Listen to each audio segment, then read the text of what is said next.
Nabi kata, bila hang tengok ada orang dia ni ahli maksiat tapi kaya raya. Nabi kata kalau hang tengok kalangan keluarga ke, kalangan kawan-kawan ke, kalangan jiran tetangga ke, apakah, dia ni maksiat kuat tapi duit jenuh. Nabi kata, fa innama huwa istidraj. Nabi kata ketahuilah itulah istidraj. Istidraj ni apa dia? Istidraj ni pemberian Tuhan. Tetapi pemberian ini diberi kepada satu orang yang ahli maksiat sebagai tanda kata Allah sudah tidak redha dia. Na'udzubillah. Dia boleh duk cakap derah. Orang kata dekat dia, Ji, jomlah masjid malam ni.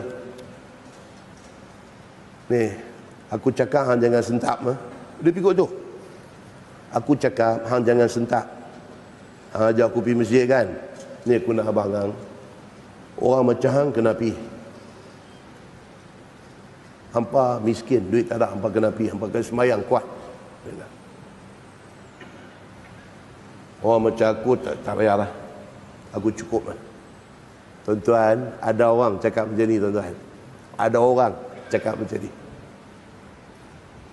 Orang macam hang kena pergi. Dia kata hang kena pergi minta kuat sikit dekat Tuhan. Orang macam aku tak payahlah. Aku, Tuhan bagi cukup. Tuhan. Nabi SAW kata kalau hampa jumpa orang macam ni, dia juah. Tahu juah? Oh. Dia juah, dia cakap dia tak heran kat Tuhan. Dia tak heran. Hampa kena pergi. Dia kata pasal hampa ni susah ni. Hampa kena pergi minta kat Tuhan kuat lagi. Aku tak payahlah, aku Tuhan bagi cantik dah. Juah macam ni, kalau sekiranya hampa jumpa, hampa mau ingat satu aja. Apa dia? Hak dia duk dapat itu istidraj. Istidraj ni apa dia? Kelebihan Tuhan bagi dekat dia. Tapi Tuhan bagi pasal apa? Sebagai tanda kata Tuhan tak suka dia. Pemberian itu semakin merosakkan dia. Siapa-siapa pun bila dapat limpahan rezeki, dia kena cek balik. Dia kena muhasabah balik. Adakah hak Allah bagi dekat aku ini, itu nikmat tanda Allah sayang aku, ataupun ini istidraj, aku nak melingkup. Dia sendiri kena muhasabah balik, kena cek balik. Nabi SAW lepas kata macam tu, summa tala Rasulullah SAW. Nabi terus baca ayat Quran, surah Al-An'am ayat 44. Tuhan kata apa? Falamma nasu ma dhukiru bih. Maka apabila mereka lupa kepada apa yang Tuhan duk peringat mereka. Ni ayat Quran, hadis, ni semua peringatan dekat kita. Bila kita dengar, kita kena trigger benda ni. Ini Tuhan nak peringat aku, Tuhan nak nasihat aku, Tuhan sayang kat aku, Tuhan nak suruh aku supaya jangan lupa kat dia. Nabi baca ayat ni, falamma nasu ma dhukiru bih. Apabila mereka mula lupa kepada apa yang Tuhan duk peringat mereka, fatahna alaihim abwaba kulli syai'. Kami akan buka semua pintu rezeki dekat mereka. Oh, macam tu pula. Lupa dekat Tuhan, Tuhan buka pintu rezeki lagi banyak. Habis. Hatta idza farihu bima utu. Ini ayat Quran, tuan-tuan. Ayat 44 surah Al-An'am.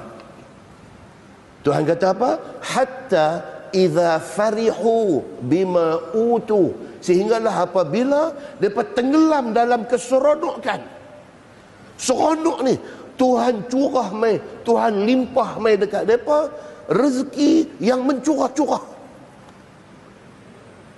Bila mereka duduk dalam seronok ni, akhaznahum baghtah. Tuhan kata, kami ambil balik benda tu daripada mereka sekali dengan kami buat main azab dekat mereka. Baghtah. Baghtah ni maksud dia apa? Immediately kena. Fa idza hum mublisun. Bila dah jadi macam tu, jadilah mereka ni orang yang menyesal. Muslimin dan muslimat yang dirahmati Allah. Tengok macam mana cara Allah dia handle kita ni. Kita ni hamba dia. Macam mana cara dia handle kita? Dia test. Dia bagi. Tuan-tuan jangan ingat kita